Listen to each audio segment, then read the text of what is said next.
नमस्कार। DD news के इस सांकेतिक भाषा के खास बुलेटिन में आप सभी का स्वागत है। मैं हूं आपके साथ आरेंद्र। मेरे साथ मौजूद है मेरी सहयोगी दीपाली भूषण। शुरुआत हेडलाइंस के साथ। बजट पर चर्चा के दौरान नेता प्रतिपक्ष राहुल गांधी के बयान पर सत्ता पक्ष का पलटवार। केंद्रीय मंत्री किरेन रिजिजू ने राहुल गांधी से आरोपों के मांगे सबूत। कहा, झूठ बोलकर तुरंत सदन छोड़ना नेता प्रतिपक्ष की बुरी आदत।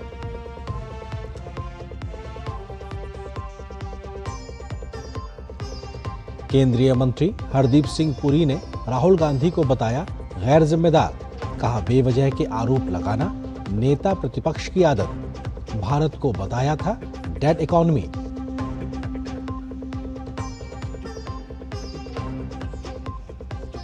उत्तर प्रदेश के इतिहास में अब तक का सबसे बड़ा बजट पेश। वित्त मंत्री सुरेश खन्ना ने वित्त वर्ष 2026-27 के लिए 9,12,696 करोड़ रुपए का बजट किया पेश। सीएम योगी आदित्यनाथ ने कहा, बजट में रोजगार, बुनियादी ढांचा, महिला सशक्तिकरण, किसानों और युवाओं पर फोकस।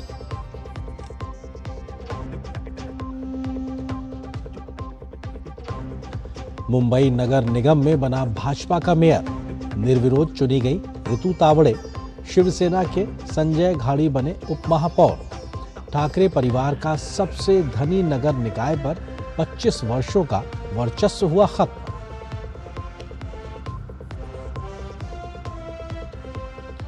और T20 वर्ल्ड कप में एक रोमांचक मुकाबले में दक्षिण अफ्रीका ने सुपर ओवर में अफगानिस्तान को दी मात। आयरलैंड के खिलाफ ऑस्ट्रेलिया का मुकाबला जारी।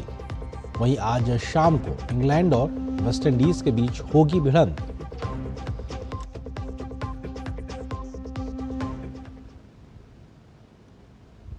लोकसभा में बजट पर चर्चा के दौरान नेता प्रतिपक्ष राहुल गांधी ने अमेरिका के साथ हुई डील को लेकर सवाल उठाए, जिस पर सत्ता पक्ष ने राहुल का कड़ा विरोध किया है। संसदीय कार्य मंत्री किरेन रिजिजू ने आरोपों को बेबुनियाद बताते हुए कहा कि बिना प्रमाण के प्रधानमंत्री का नाम लेकर कोई भी आरोप नहीं लगाया जा सकता। आपने प्रधानमंत्री जी का नाम लेकर के आप जो शब्द इस्तेमाल किया और जो आपने एलिगेशन लगाया, मैं चेयर के माध्यम से मैं आपको अनुरोध करता हूं और ये मेरा डिमांड भी है कि आपने जितना एलिगेशन लगाया है, चेयरमैन ने रूलिंग देने के बावजूद भी आपने एलिगेशन लगाया, आपको ऑथेंटिकेशन करना पड़ेगा, क्योंकि आप लीडर ऑफ अपोजिशन है। आप मामूली आप सामान्य सदस्य नहीं है। आई वुड अर्ज honourable leader of opposition, because he is the leader of opposition, all the points he has made have serious repercussion. He must authenticate on all the allegations he has made. Lok Sabha में नेता विपक्ष राहुल गांधी के बयान पर सत्ता पक्ष ने आपत्ति जताई है। संसदीय कार्य मंत्री किरेन रिजिजू ने कहा कि सदन को गुमराह करने और बेबुनियाद बयान देने के लिए राहुल गांधी के खिलाफ प्रिविलेज नोटिस दायर किया जाएगा। उन्होंने कहा कि सदन के नियम के तहत किसी सदस्य पर गंभीर आरोप लगाने से पहले नोटिस देना अनिवार्य है और आरोप साबित करने होंगे। सत्ता पक्ष ने लोकसभा स्पीकर से राहुल गांधी को सदन में अपनी बातों को साबित करने की मांग की है। राहुल गांधी जी ने बजट पे भाषण देते समय बिना तर्क, बिना कोई सबूत और बिना नोटिस दिए वो इल्ज़ाम लगा रहे हैं। जब आप किसी के ऊपर आरोप लगाते हैं, वो भी बहुत सीरियस किस्म का आरोप लगाते हैं, तो उसके लिए आप पहले नोटिस मोशन देना होता है, और नहीं तो आपका जो एलिगेशन है, आपका जो आरोप है, उस पे जो कागज़ है या जो मटेरियल है, उसमें ऑथेंटिकेशन करके आप प्रस्तावित करना होता है। बिना एलिगेशन को आप सब ये बिना ऑथेंटिकेशन के आप एलिगेशन देंगे तो कोई मतलब नहीं है। कितना गैर जिम्मेदाराना काम करते हैं। तो हम अपने पार्टी की ओर से हम नोटिस सर्व करेंगे, स्पीकर साहब के वहाँ में नोटिस सर्व करेंगे और राहुल गांधी जी को उसका ऑथेंटिकेशन करना होगा।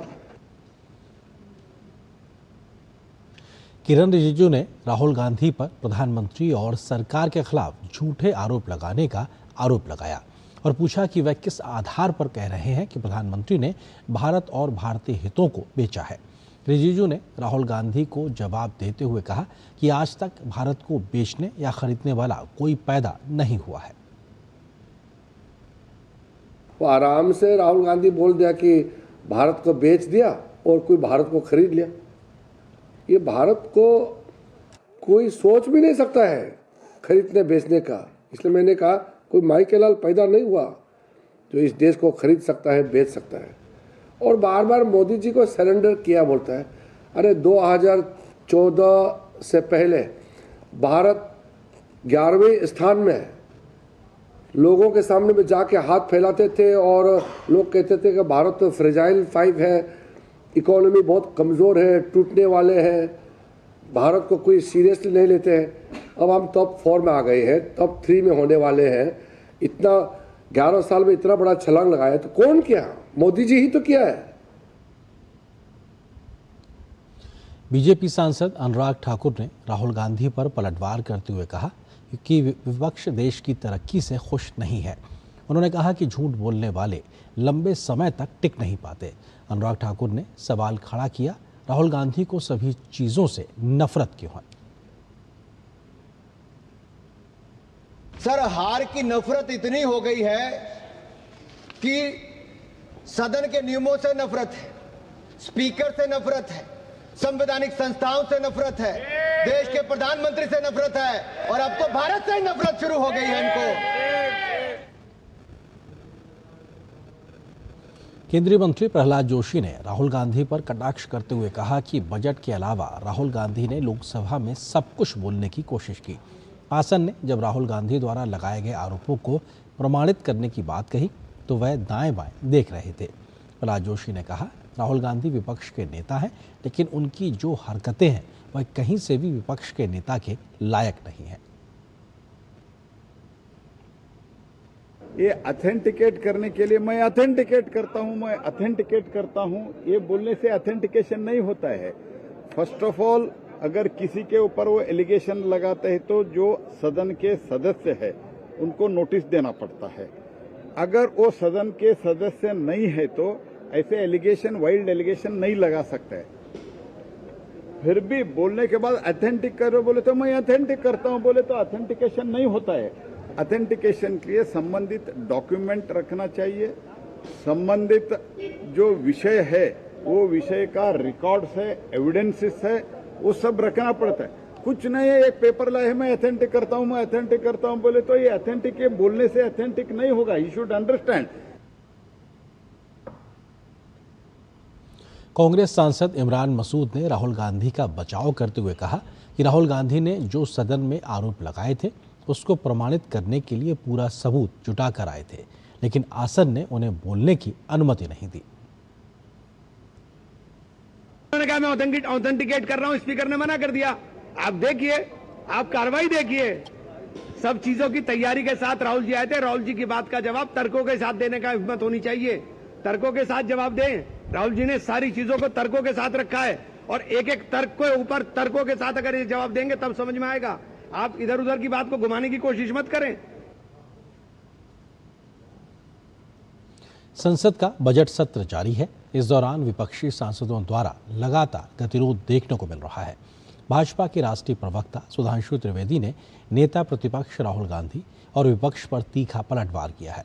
सुधांशु त्रिवेदी ने कहा कि सत्र लोकतंत्र के उच्चतम मानकों का प्रतीक है, लेकिन राहुल गांधी का आचरण, भाषा और शैली ने राजनीति और संसदीय मर्यादा को निम्नतम स्तर पर ले जाने का काम किया है। देश के संसद का सत्र चल रहा है।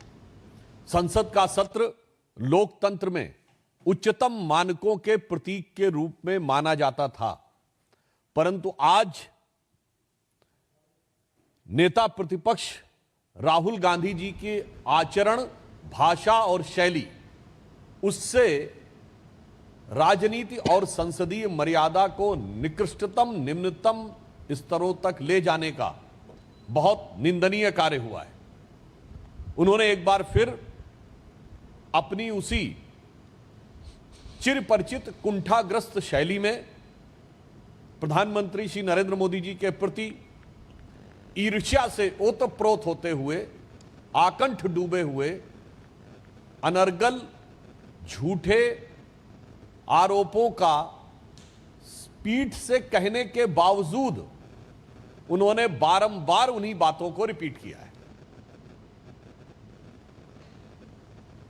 इस दौरान भाजपा प्रवक्ता ने यह भी कहा कि संसद में भाषा की एक मर्यादा होती है। अगर सड़क छाप भाषा और सड़क छाप आचरण आपको संसद में देखना हो तो कांग्रेस पार्टी और विपक्षी दलों का आचरण देखा जा सकता है। आज जिस प्रकार का निंदनीय आचरण राहुल गांधी जी का निरंतर नजर आ रहा है, उससे तो ऐसा प्रतीत होता है कि गोएबल्स के जो लोग बैठे हुए होंगे कहीं, तो उन लोगों को भी सिहरन होती हुई होगी कि कितनी उग्रता के साथ कितनी झूठी चीजों को सदन के पटल पर कहा जा सकता है, मना करने के बावजूद। अब आप ये समझिए कि संसद में भाषा की एक मर्यादा होती है। हाँ, संघर्ष जब होता है तो फ्रेज यूज किया जाता है संसद से सड़क तक, मगर अगर सड़क छाप भाषा और सड़क छाप आचरण आपको संसद में देखना हो तो कांग्रेस पार्टी और विपक्षी दलों का आचरण देखा जा सकता है। और यहां पर एक छोटे से ब्रेक के लिए रुकते हैं।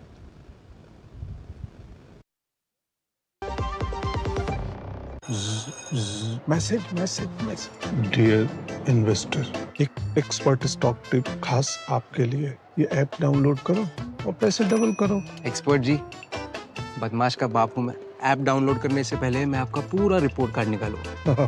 मैं मूर्ख नहीं हूँ। डिस्टेंस यूपीआई कहता है अगर कोई ऐसी सलाह दे तो पहले एडवाइजर की पूरी जांच कर ले और कहे मैं मूर्ख नहीं।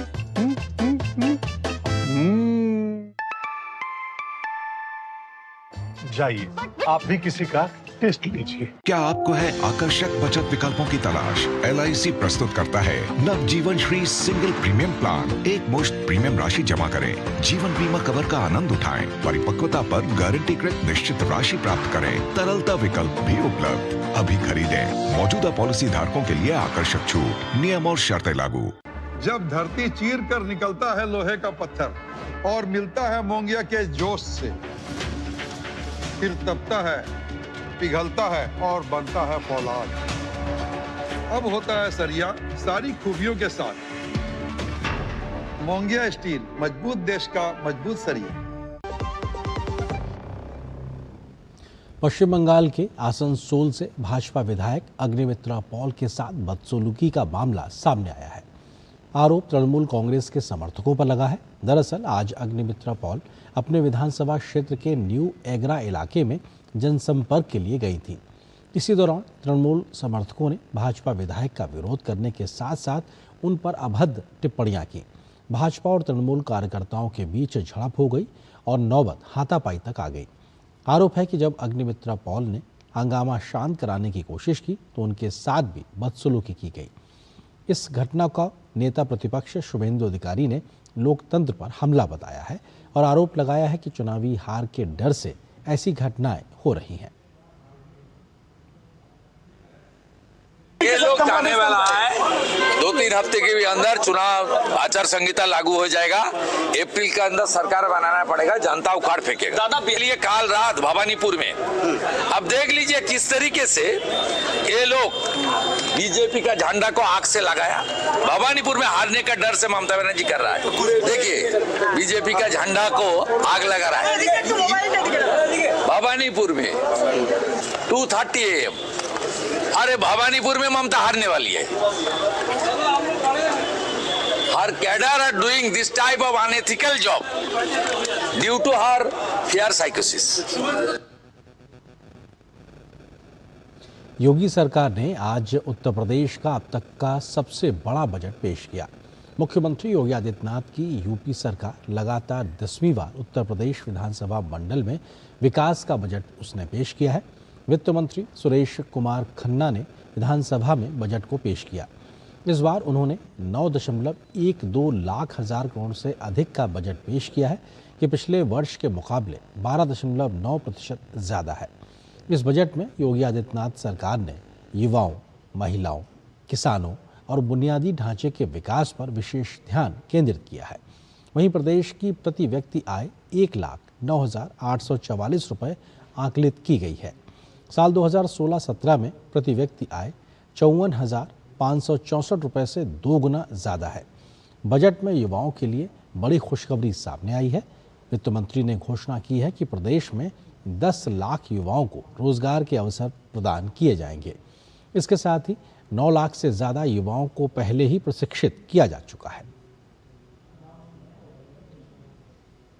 प्रदेश की प्रति व्यक्ति आय 1,09,844 रुपये आकलित हुई है, जो वर्ष 2016-17 में प्रति व्यक्ति आय 54,564 रुपये के दोगुने से अधिक। वर्ष 25-26 में प्रति व्यक्ति आय 1,20,000 रुपये होने का अनुमान है। प्रदेश में हम लगभग 6 करोड़ लोगों को बहुआयामी गरीबी से ऊपर उठाने में सफल हुए हैं। बेरोजगारी की दर 2.24% रह गई है। उत्तर प्रदेश में वित्तीय वर्ष 2026-27 का बजट विधानसभा में पेश होने के बाद मुख्यमंत्री योगी आदित्यनाथ ने राज्य के विकास और सामाजिक कल्याण के लक्ष्यों पर जोर दिया है। उन्होंने कहा कि ये बजट उत्तर प्रदेश के समग्र विकास पर ध्यान केंद्रित करते हुए तैयार किया गया है, जो राज्य के हर वर्ग को लाभ पहुंचाने वाला है। बजट की मैं थीम कहूं तो यह सुरक्षित नारी, सक्षम युवा,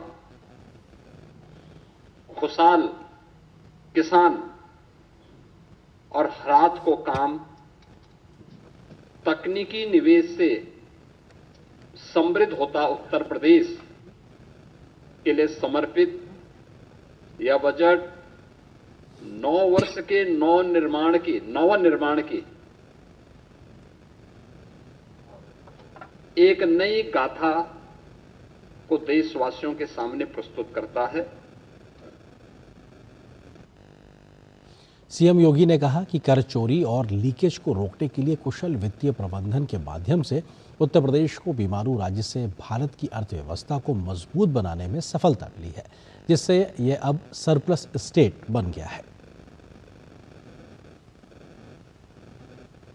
यूपी के अंदर जो भी कर चोरी थी, लीकेजेस थे, इन सबको रोक करके कुशल वित्तीय प्रबंधन के माध्यम से बीमारू राज्य से उत्तर प्रदेश को भारत की अर्थव्यवस्था का एक ब्रेक थ्रू के रूप में प्रस्तुत करते हुए रेवेन्यू सरप्लस स्टेट के रूप में प्रस्तुत करने में सफलता प्राप्त हुई है। मुख्यमंत्री योगी आदित्यनाथ ने बजट के बाद कहा कि प्रदेश में स्टेट डेटा अथॉरिटी का गठन किया जाएगा।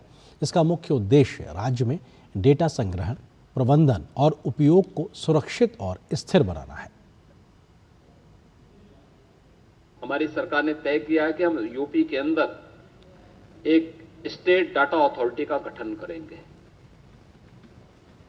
स्टेट डाटा अथॉरिटी या उत्तर प्रदेश के अंदर रियल टाइम डाटा और उसकी रियल टाइम मॉनिटरिंग के साथ साथ उसके लिए भविष्य की योजनाओं को आगे बढ़ाने में भी एक बड़ी भूमिका का निर्वहन करेगा।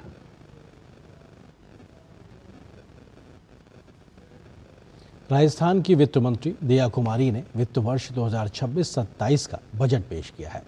बजट में ढांचागत विकास, हाईवे, पेयजल प्रबंधन, शिक्षा, चिकित्सा एवं स्वास्थ्य और औद्योगिक विकास पर विशेष जोर दिया गया है। वित्त मंत्री दिया कुमारी ने कहा कि सीएम स्वरोजगार योजना के तहत 10 लाख रुपए तक ब्याज मुक्त ऋण और अनुदान दिया जाएगा, जिससे 30,000 युवाओं को लाभ मिलेगा।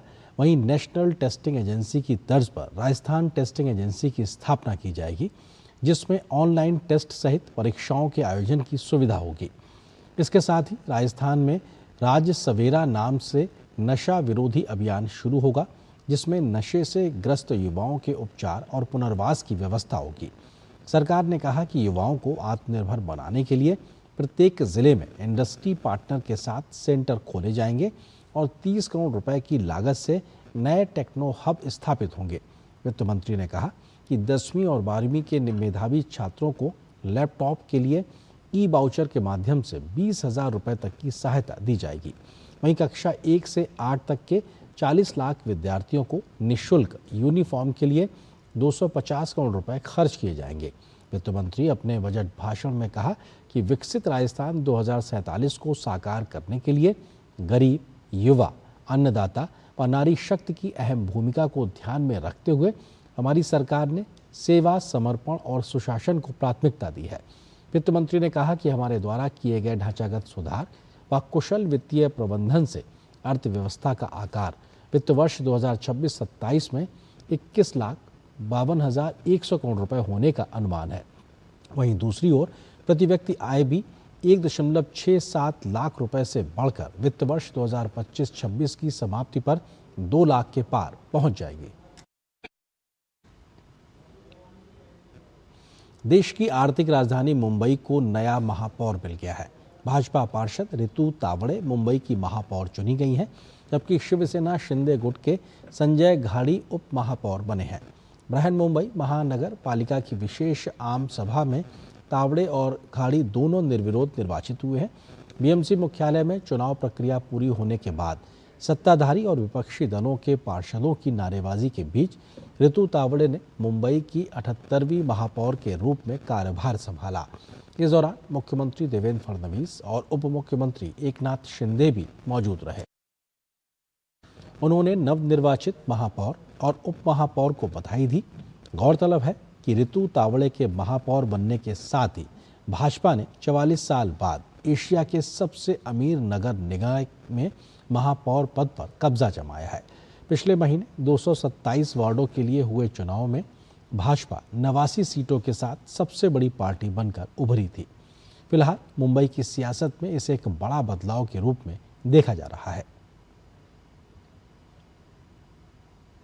दिल्ली पुलिस ने सनसनीखेज ट्रिपल मर्डर केस का खुलासा करते हुए एक तांत्रिक को गिरफ्तार किया है। आरोपी की पहचान कमरुद्दीन उर्फ बावा के रूप में हुई है, जो लोनी और फिरोजाबाद में कथित तांत्रिक केंद्र चला रहा था।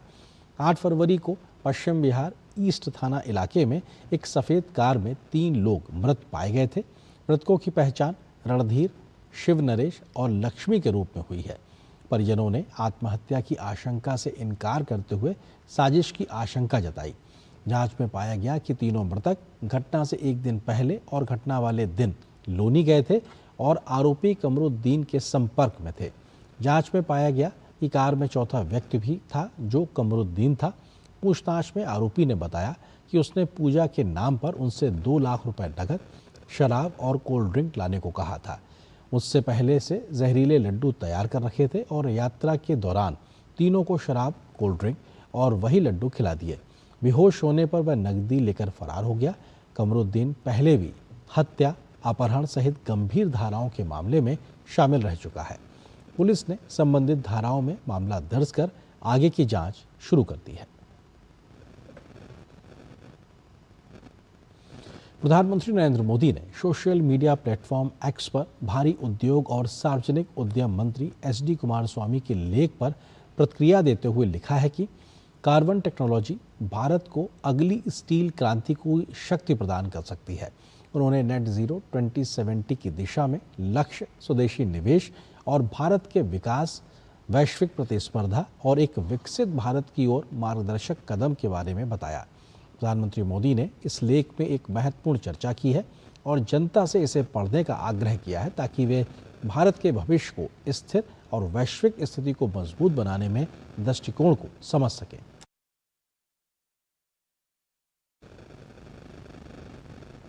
प्रधानमंत्री नरेंद्र मोदी ने कनाडा में हुई गोलीबारी की घटना पर दुख जताया। पीएम मोदी ने एक्स पोस्ट में कहा है कि कनाडा में हुई भयावह गोलीबारी से मैं अत्यंत स्तब्ध हूँ। जिन परिवारों ने अपने प्रियजनों को खोया है, उनके प्रति मैं अपनी गहरी संवेदना व्यक्त करता हूँ और घायलों के शीघ्र स्वस्थ होने की कामना करता हूँ। इस दुख की घड़ी में भारत कनाडा के लोगों के साथ एकजुटता के साथ खड़ा है। सांकेतिक भाषा के इस खास बुलेटिन में फिलहाल बस इतना ही। मुझे और मेरी सहयोगी दीपाली को दीजिए अनुमति। नमस्कार।